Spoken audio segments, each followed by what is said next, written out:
Metro time news पर आने वाली नई नई वीडियोस को देखने के लिए हमारी यूट्यूब चैनल को लाइक कीजिए, सब्सक्राइब कीजिए और शेयर कीजिए और बेल आइकॉन के बटन को प्रेस करना हरगिज न भूलिए। अस्सलाम वालेकुम नाज़रीन, मैं हूं सबिया बुखारी, आप देख रहे हैं मेट्रो टाइम न्यूज़। नाज़रीन, आपने मोटिवेशनल स्पीकर्स तो बहुत देखे होंगे जो दुनिया भर में तकरीरें करते हैं, लोगों को इंस्पायर करते हैं, मगर आज मैं आपकी मुलाकात करवाने जा रही हूँ एक ऐसी पर्सनैलिटी से जिनको देखकर ही आप इंस्पायर हो जाते हैं। जिस्मानी तौर पर तो एक माजूरी का शिकार हैं, मगर अपनी माजूरी को कभी अपनी कमज़ोरी नहीं बनने दिया। बजाय इसके कि दूसरों से मदद मांगती, खुद ही लोगों की मदद के लिए बाहर निकल आई हैं। आज मैं आपकी मुलाकात करवाने जा रही हूँ आयशा मलिक आवान से, जो एक सोशल एक्टिविस्ट हैं, मोटिवेशनल स्पीकर हैं। आयशा वेलफेयर के नाम से एक NGO भी चला रही हैं। इतने सारे काम वो एक साथ कैसे कर लेती हैं, आइए उन्हीं से जानते हैं। अस्सलाम वालेकुम आयशा। वालेकुम अस्सलाम। कैसी हैं आप? बहुत प्यारी लग रही हैं आप। आयशा, सबसे पहले तो मैं यहीं से शुरू करना चाहूँगी कि आप एक डिसेबिलिटी का शिकार हैं। ये बाय बर्थ है, किस तरह से हुआ, इसके हवाले से कुछ बताइए। ये जो मेरी डिसेबिलिटी है माइनर CP कहलाती है, और ये बाय बर्थ तो ये कजन मैरिज की वजह से कुछ कॉम्प्लिकेशंस आए थे। कजन मैरिज की वजह से कुछ कॉम्प्लिकेशंस आई थी, मतलब आपके पेरेंट्स की कजन मैरिज थी? जी, पेरेंट्स की कजन मैरिज थी, और उस टाइम पे इतनी अवेयरनेस भी नहीं थी लोगों को कैसे करना है, क्या होना है, तो उस वजह से तो ठीक है। तो आयशा, आपके और कितने बहन भाई हैं? हम लोग अल्हम्दुलिल्लाह 3 बहनें, एक भाई। वो ठीक है? अल्हम्दुलिल्लाह ठीक है। तो आपका कौन सा नंबर है? मेरा 3रा नंबर है। आप 3रे नंबर पे आती हैं, ठीक है। आयशा, तो आपने फिर अर्ली आपकी एजुकेशन कहाँ से थी और फिर किस तरह से आप उसको लेके चले?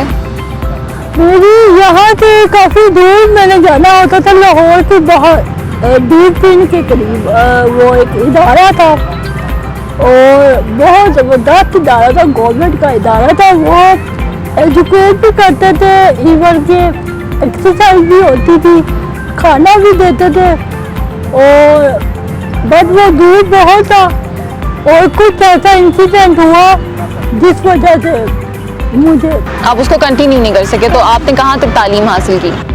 मैंने जो, अगर आप सच्ची पूछेंगे तो स्कूलिंग जो है वो मैंने 2 क्लास तक की है। अच्छा। और फिर मैंने प्राइवेट पढ़ा, घर में टीचर लगवा के, तो वो मैंने अल्हम्दुलिल्लाह 8 तक पढ़ा। 8 तक आपने पढ़ा, आगे क्यों नहीं आप पढ़ सके? और ये जो हमारी सोसाइटी के इशूज है, फिर वो हुकूमत चेंज हुई, और जो मेरी टीचर थी वो चौवा चली गई, और उसकी जगह पे जो टीचर आई वो स्पेशल पर्सन थी। उन्होंने कहा, वो बिना वजह मारती थी बहुत ज़्यादा।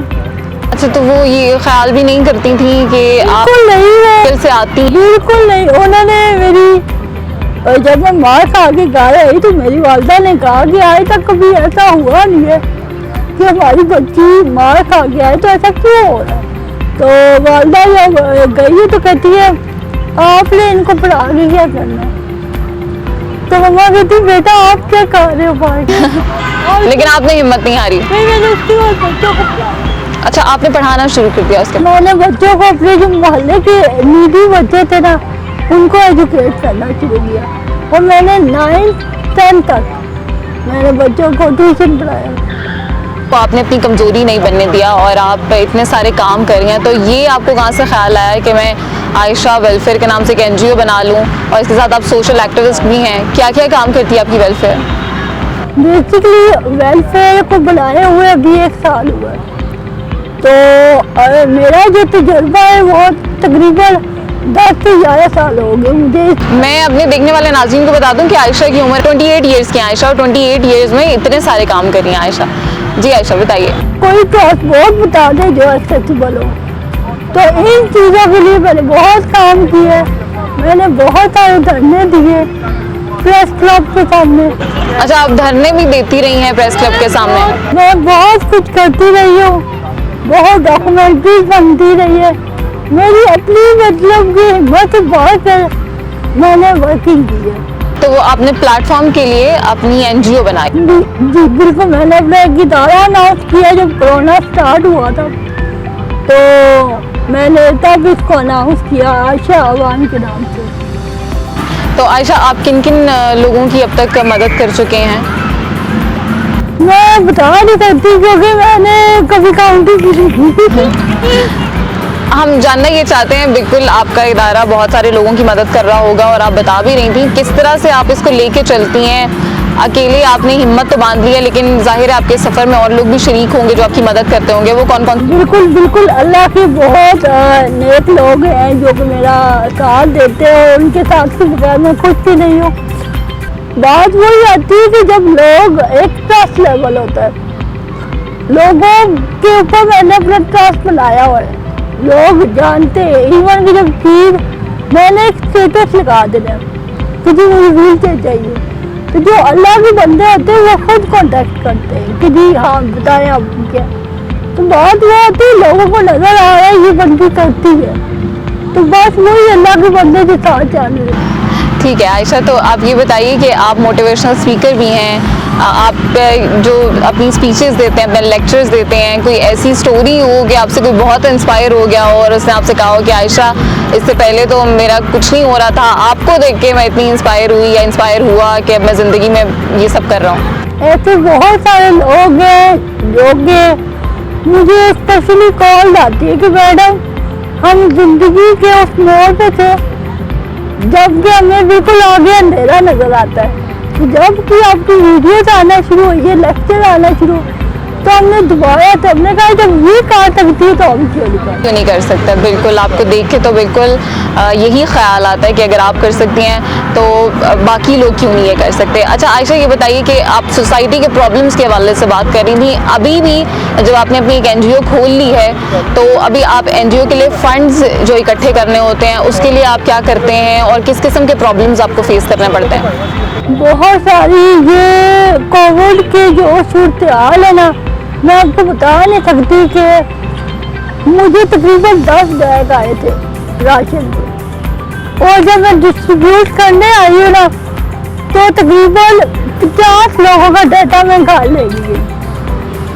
मतलब आप देखें कि कितनी ज़रूरत है लोगों को, और मेरा तो ज़मीर ऐसा है कि मेरा बस नहीं चलता कि किसी वजह और काम हो जाए, तो अब बहुत चीज़ें मुश्किल आ गई है क्योंकि मैं अब कुछ और करना चाहती हूँ।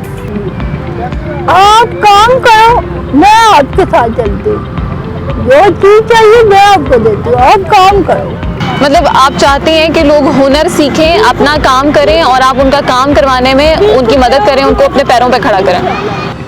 क्योंकि बहुत सारे प्रोजेक्ट हैं जिनको मैं कंटिन्यू करना चाहती हूँ और इंशाल्लाह मैं करूँगी। इन फ्यूचर आपके क्या क्या प्लान्स हैं?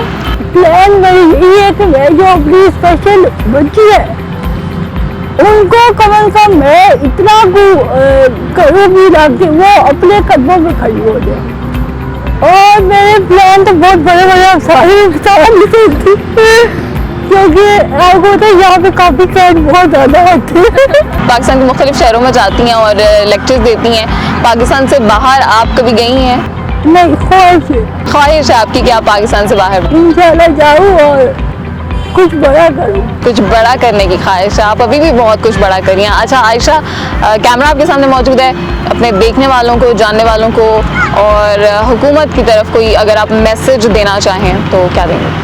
मैं यही कहना चाहूँगी कि पहले तो मैं गवर्नमेंट को कहूँगी कि काइंडली आप कुछ काम अपने जिम्मे ले लें, स्पेशली बच्चों की एजुकेशन, स्पेशल बच्चों की एजुकेशन, हेल्थ और उसकी व्हील चेयर, ये 3 चीज़ें आप अपने अंदर ले लें, बाकी वो जैसे तैसे कर लेंगे। और बच्चों का कम से कम थोड़ा बहुत महाना वजीफा होना चाहिए जिससे वो अपनी फैमिली से मोहताज ना हो।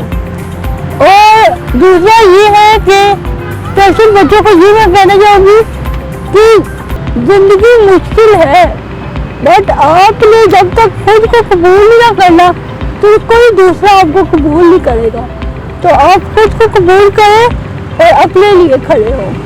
बहुत शुक्रिया आयशा जी। नाज़रीन, आपने आयशा की कहानी सुनी और जिस तरह से आयशा कह रही थी कि कभी अपनी जिस्मानी कमज़ोरी को अपनी कमज़ोरी ना बनने दें, ख़ुद को पहले कबूल करें, फिर ही आप बल्कि किसी और की तरफ देखें ही मत, अपनी मदद के लिए ख़ुद खड़े हो जाएं। प्रोग्राम आपने देखा, फीडबैक ज़रूर दीजिएगा। अभी के लिए हमें इजाज़त दीजिए, अल्लाह हाफ़िज़।